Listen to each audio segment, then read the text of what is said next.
Welcome back to the Metabolic Revolution podcast. I'm Dr. Steve Presciutti, and today we're talking about something that might make you angry, sad, and ultimately hopeful, all in the same episode. We're talking about how we're passing metabolic dysfunction to our children, not through genes, but through patterns, through the foods we eat while pregnant, the stress we carry, the dietary advice we follow, and most heartbreaking of all, we're doing it without knowing. We're trying our best, following expert guidance, and unknowingly programming our children for a lifetime of metabolic struggle. But here's the hope, and this is critical. Once you understand the mechanisms, you can break the cycle. You can heal yourself and your children together. You can be the generation that says, "This ends with me." Before I tell you about Jennifer and her daughter Emma, 3 generations of identical symptoms, let me be clear. This is educational content only, not medical advice. Always consult your healthcare provider before making changes.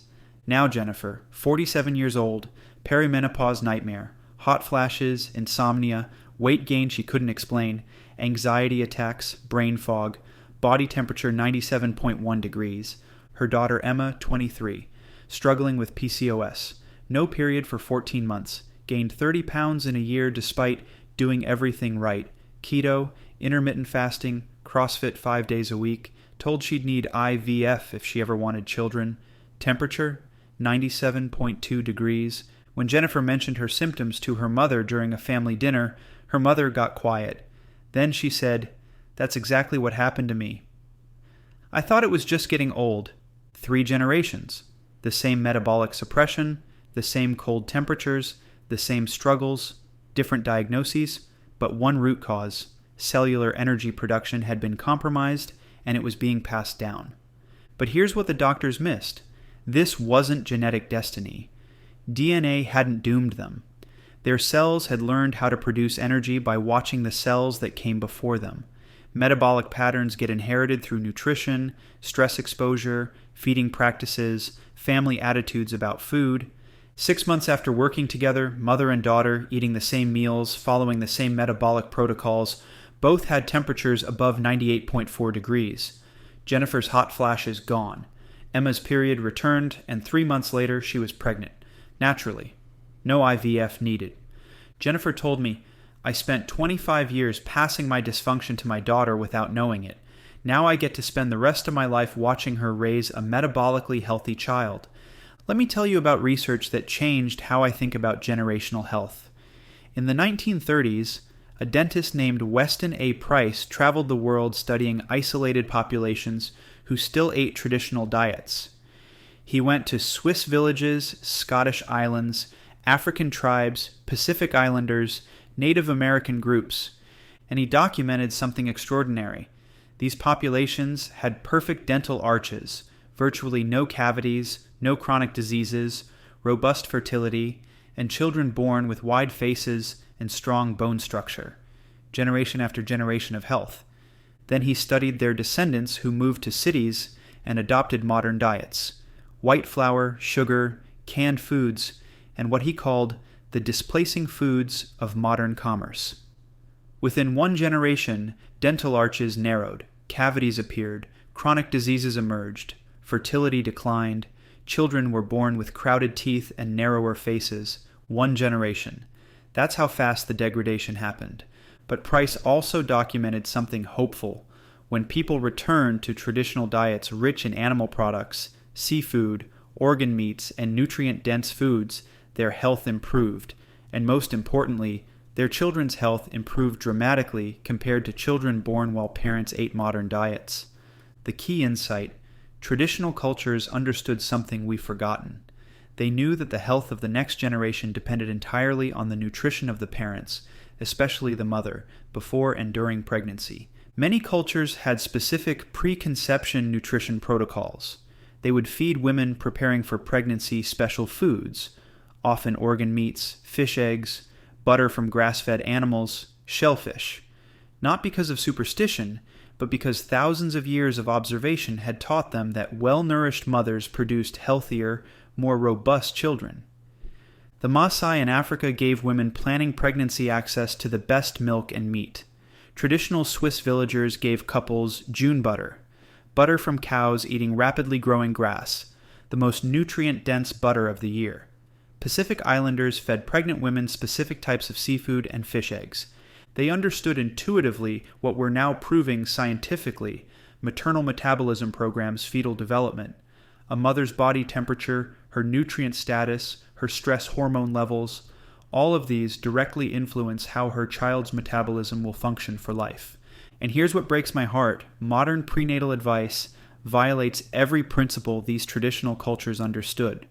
We tell pregnant women to restrict calories, avoid saturated fat, limit salt, reduce animal products. We put them on low-fat diets.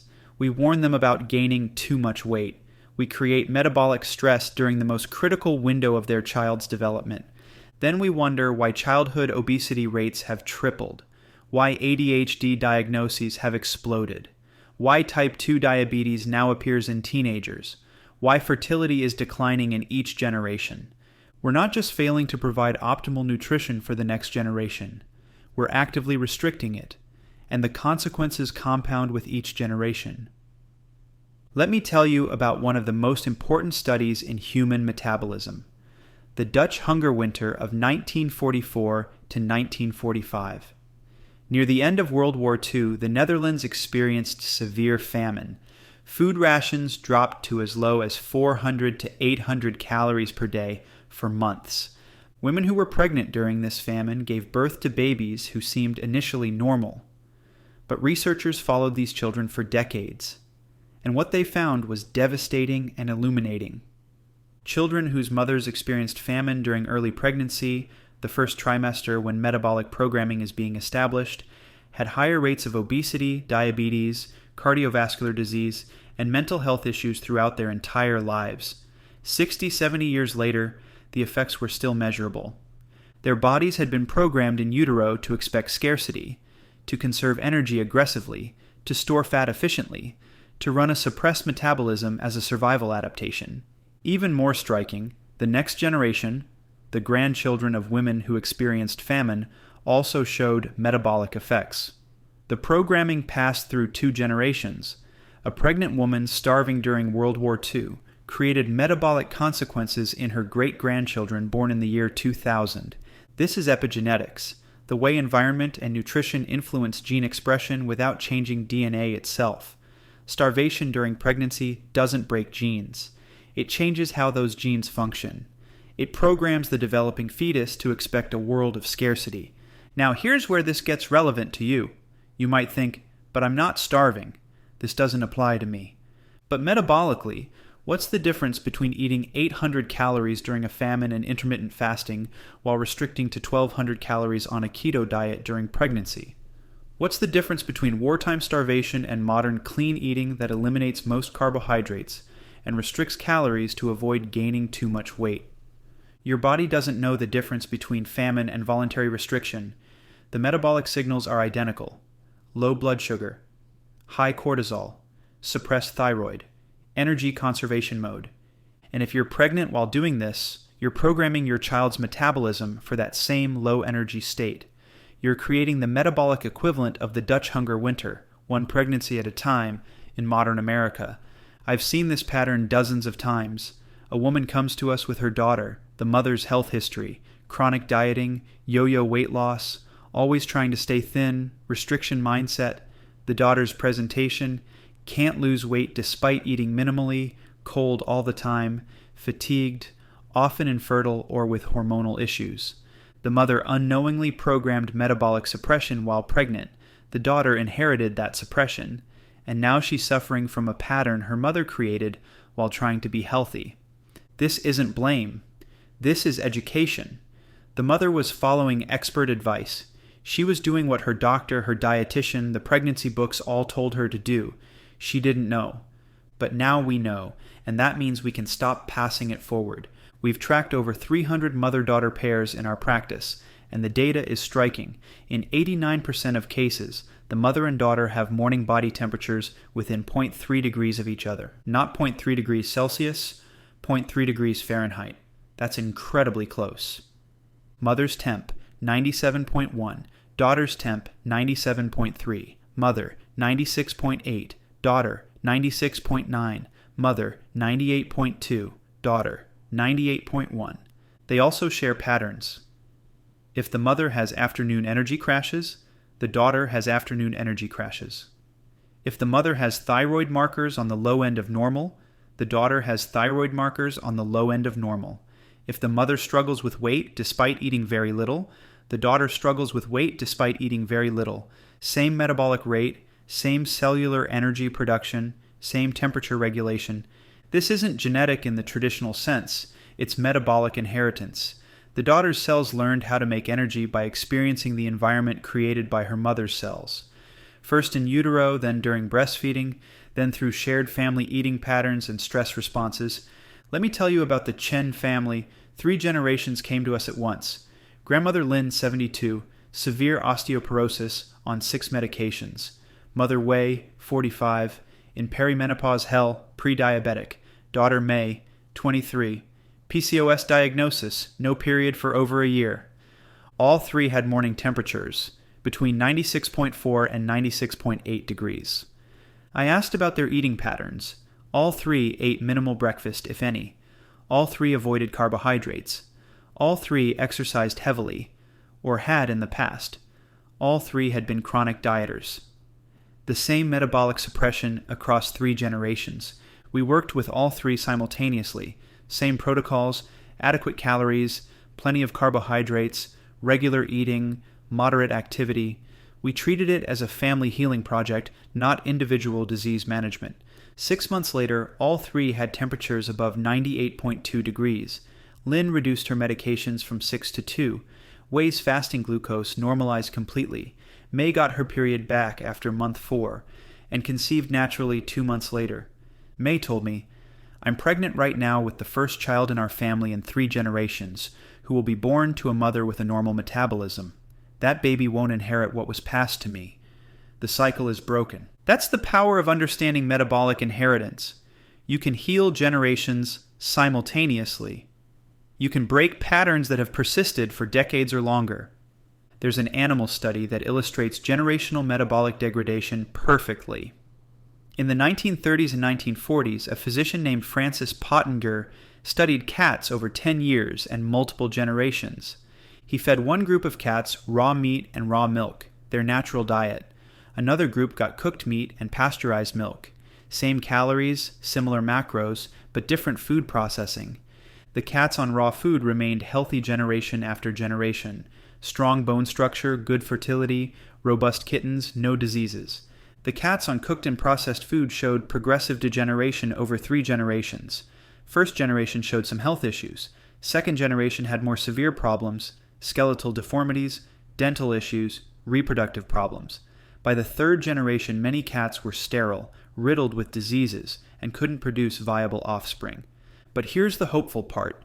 When Pottenger took degenerated cats and returned them to raw food, it took about 4 generations to fully recover. Each generation eating optimally showed improvement. Health was restored, but it required time and consistency. Now, I'm not suggesting humans eat raw meat. That's not the point. The point is this. Diet quality affects not just the individual, but their offspring, and degeneration happens faster than regeneration. You can damage metabolic health in 1 generation, but it takes multiple generations of optimal nutrition to fully restore it. We're seeing this in humans. Each generation since the 1970s, when seed oils, processed foods, and low-fat dietary advice became standard, has been more metabolically dysfunctional than the last. Baby boomers had higher rates of obesity than their parents, Gen X higher than boomers, millennials higher than Gen X. Gen Z is now showing metabolic diseases in their teens that previous generations didn't develop until their 50s or 60s. This isn't genetic mutation. DNA hasn't changed that much in 50 years. This is progressive metabolic degradation caused by worsening nutritional environment passed from mother to child. But just like Pottenger's cats, we can reverse it. It requires understanding what optimal human nutrition looks like, implementing it, and maintaining it long enough for the benefits to compound across generations. Let me tell you about research that should be common knowledge but isn't. Dr. Katharina Dalton studied progesterone in pregnancy extensively in the mid-20th century. She found that women with adequate progesterone levels during pregnancy, indicating good thyroid function and metabolic health, had children with an average IQ of 130. Women with deficient progesterone during pregnancy had children with an average IQ of 95. Same genetic background, different hormone environment during fetal development, 35 IQ points difference. This isn't about intelligence being superior or inferior. It's about demonstrating that maternal metabolism during pregnancy profoundly impacts neurological development. Progesterone is essential for brain development, and you can't make adequate progesterone with a suppressed metabolism and low body temperature. So when a woman is cold, stressed, undernourished, and following dietary advice that suppresses her thyroid function during pregnancy, she can't produce adequate progesterone, and her developing baby's brain pays the price. We're not talking about severe deficiency. We're talking about the difference between optimal and suboptimal maternal metabolism.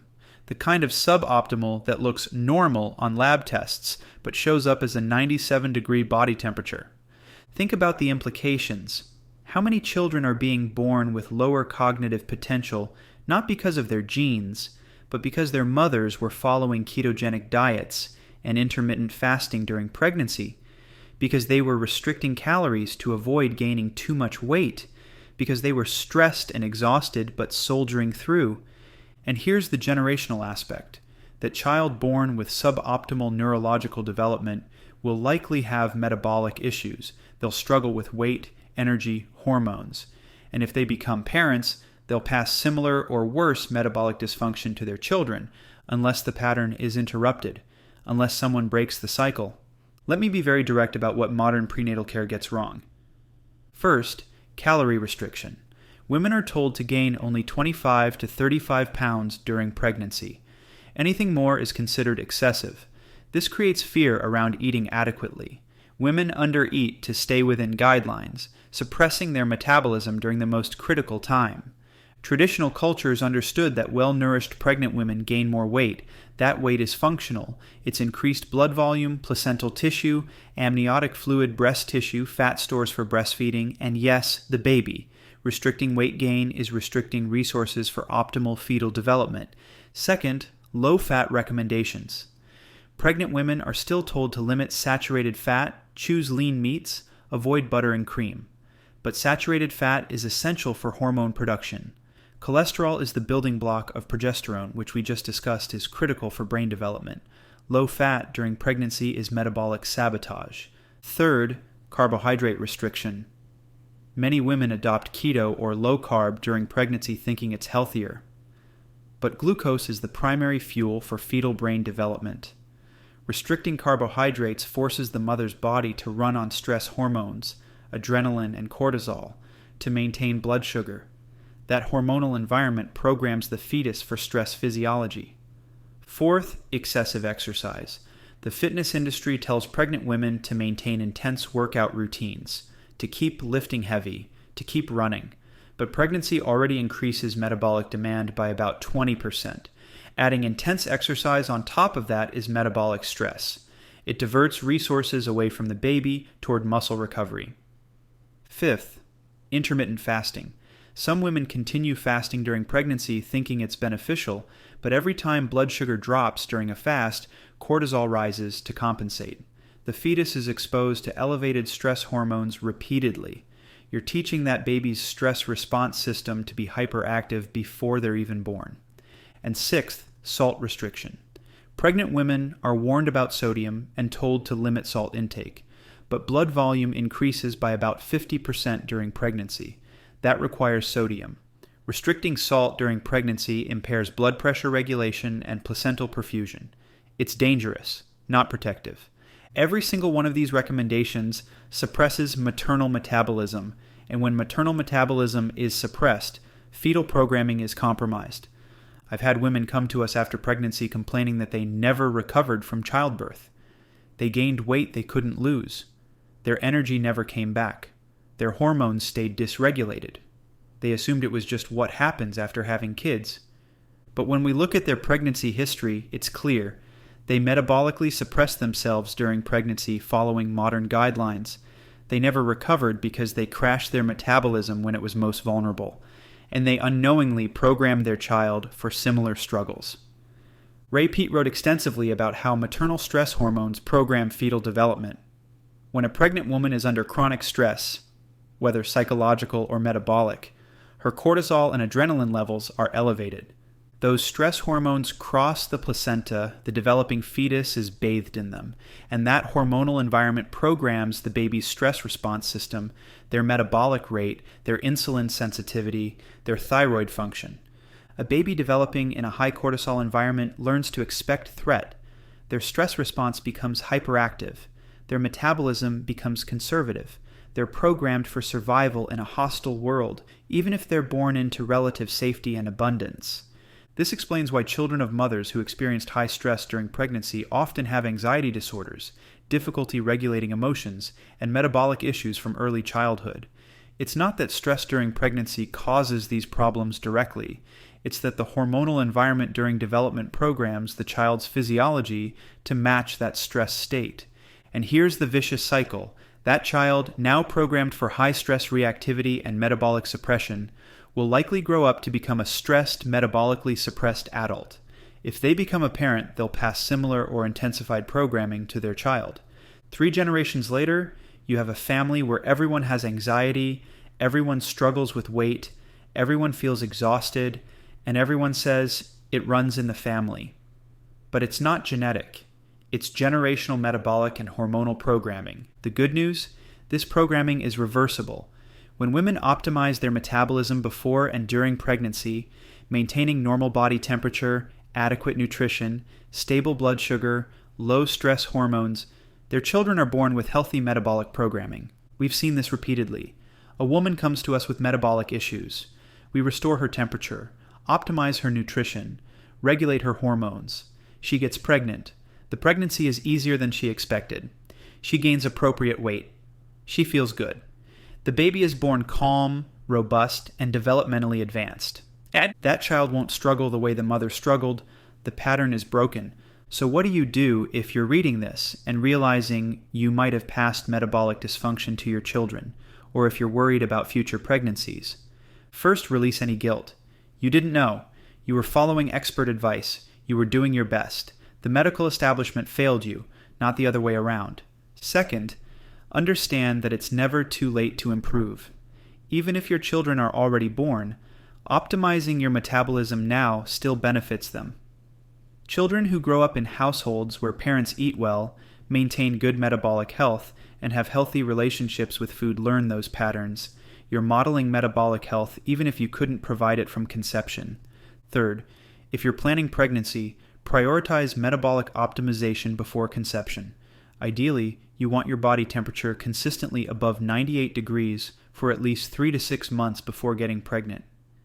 This ensures your thyroid is functioning well, your progesterone production is robust, and your metabolism can support the massive energy demands of pregnancy. Fourth, during pregnancy, eat abundantly. This is not the time for restriction. You need 2,500 to 3,000 calories minimum. Plenty of carbohydrates, fruit, potatoes, rice, sourdough bread, adequate protein from well-cooked meat, eggs, dairy, saturated fats from butter, cream, coconut oil, salt to taste. Don't fear weight gain. Trust your body's wisdom. Fifth, manage stress actively. This doesn't mean eliminating all stress. That's impossible. It means providing your body with enough resources that it doesn't interpret normal life stress as metabolic emergency. Regular eating, adequate sleep, gentle movement, sunshine, social connection. And sixth, if you have daughters, teach them these principles early. Break the cycle of diet culture, fear of food, and metabolic restriction. Model healthy eating patterns. Teach them that food is fuel, not the enemy. Help them maintain robust metabolic health so when they become mothers, they can give their children the best metabolic start possible. For complete protocols on optimizing generational metabolic health, including specific nutrition guidelines for preconception and pregnancy, mother-daughter healing protocols, and breaking generational patterns, we've created the Generational Metabolic Health Guide. You can find it at biosparkhealth.com. Look, this episode is about legacy. about the metabolic inheritance you received and the metabolic inheritance you pass forward, about breaking cycles that have persisted for generations. Weston A. Price showed us what's possible when communities prioritize nutrition for the next generation. The Dutch hunger winter showed us how quickly things can deteriorate. Pottinger's cats showed us that recovery takes time but is absolutely possible. Katharina Dalton showed us that maternal metabolism directly impacts the next generation's potential. And our own clinical experience, the over 300 mother-daughter pairs, multiple three-generation families, shows us that healing can happen simultaneously across generations when you address the root cause. Your metabolism isn't just about you. It's about the children you have or might have. It's about breaking patterns that were passed to you. It's about being the generation that says, "This ends with me, this begins with me." You didn't create these patterns, but you can end them. Next week, our final episode of this arc. Your grandmother was right. Why traditional wisdom beats modern science. We're coming full circle, back to the simple, obvious truths about food and health that traditional cultures knew instinctively and modern medicine has forgotten. It's going to be beautiful. This is Dr. Steve Presciutti reminding you, you came to the right place. You can heal yourself. You can heal your children. You can break generational patterns. The cycle ends with understanding. Everything discussed today is educational information only. Work with a healthcare provider, especially if pregnant or planning pregnancy, before making significant changes. Your metabolism is your legacy. Make it one of abundance, not restriction, of warmth, not cold, of energy, not exhaustion. Let's talk.